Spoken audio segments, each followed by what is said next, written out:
This is Dr. Holt. This video is on basic unit conversions using a grid approach. In this video, I will be doing a metric conversion using a table.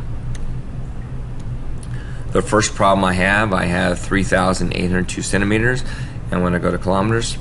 So the first thing I'm going to recommend that you do when you're using a grid is come down here, take what you're given, and put that in your first spot. So I put 3,802 centimeters here.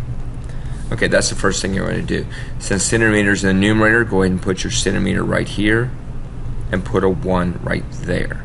Now go up to your table and find your centi. Centi is located right here, and it says use 10 to the minus 2. This is going to be our base unit of meters. So I put 10 to the negative 2 meters here. Now, if you did the multiplication, let's talk about what would happen right now. You can tell right now when you did the multiplication that your units would cancel. Your centimeters in your numerator and your centimeters in your denominator. So centimeters would cancel right now. And if you did 3,802 times 10 to the minus 2, you'd have your unit in meters. But we want to do kilometers or kilometers. So I go back to here, I have meters here, I put meters right here, and I put kilometers here, and again I put a 1 right there. I go up and I find kilo, it's right here. What is the exponent? 10 to the third.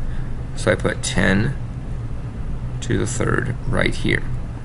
Okay, you notice when I again do the multiplication, what happens? I got meters in the numerator, meters in the denominator, it cancels. What am I left with? That's the only unit I have, kilometers. So I know all my units have canceled. I'm doing everything correctly. So what you would do at this point, you'd have 3,802 times 10 to the minus 2.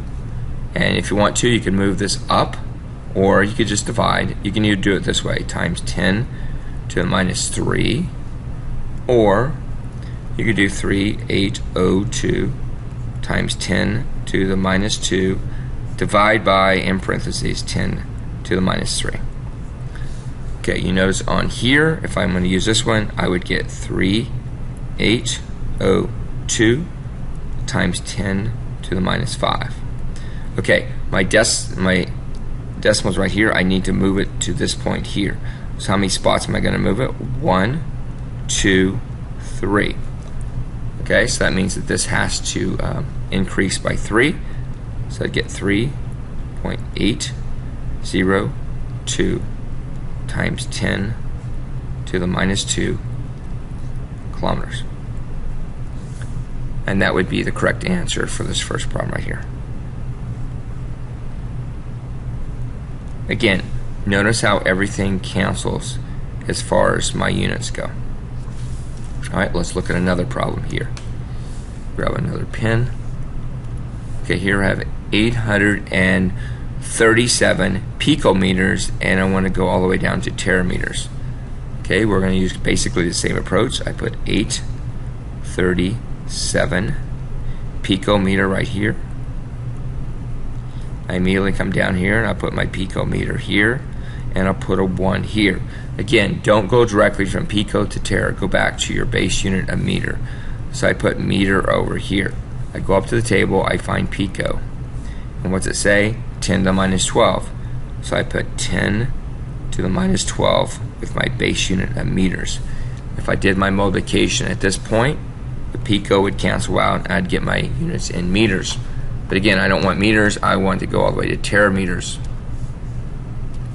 So I have meters in my numerator here, I put meters down here, I put terameters right here, I find tera, and what's it say? 10 to the 12th. So again, the 10 to the 12th goes with the base unit of meters, not the tera. I put the 1 right there. Notice again, on units, when you do the multiplication, meters numerator here, meters denominator here, they will cancel. So what am I left with? Terameters. Again, this will validate that all your units are canceled, and what you're left with would be your terameters. Alright, so when you do this with your calculator or by hand, you'd have 837 times 10 to the minus 12th.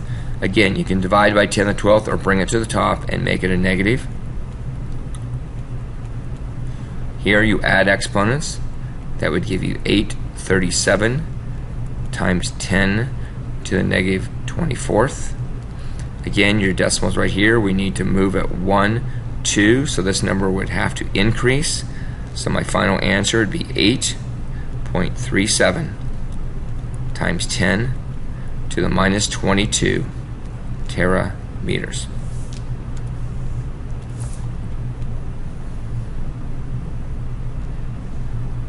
Alright, let's look at one more. This one we're going to go from a very large value to a very small value. Here I have 9.6 gigameters. So again, first box of the grid, I put the 9.6 gigameter. Immediately put gigameter down here, and I put a 1 right there. I go find giga. Giga is right there. It says 10 to the 9th. So I immediately put 10 to the 9th here, and I put my base unit of meter here. As repeated in the previous part of this video, the giga will cancel out, numerator and denominator. I'm at meter, and now I want to go to nanometer. So I put meter here, I put nanometer here. Again, this will always carry the 1.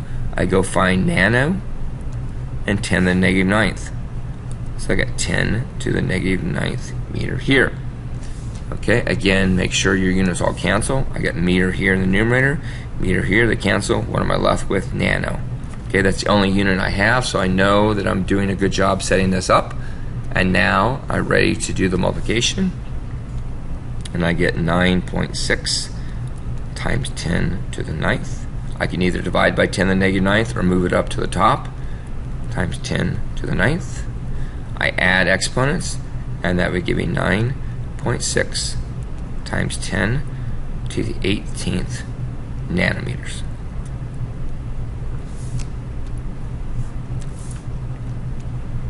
And I'm done. Anyway, this is a short little video, but I hope it helps you on understanding how to do unit conversions using a grid approach along with a table. All right, best of luck.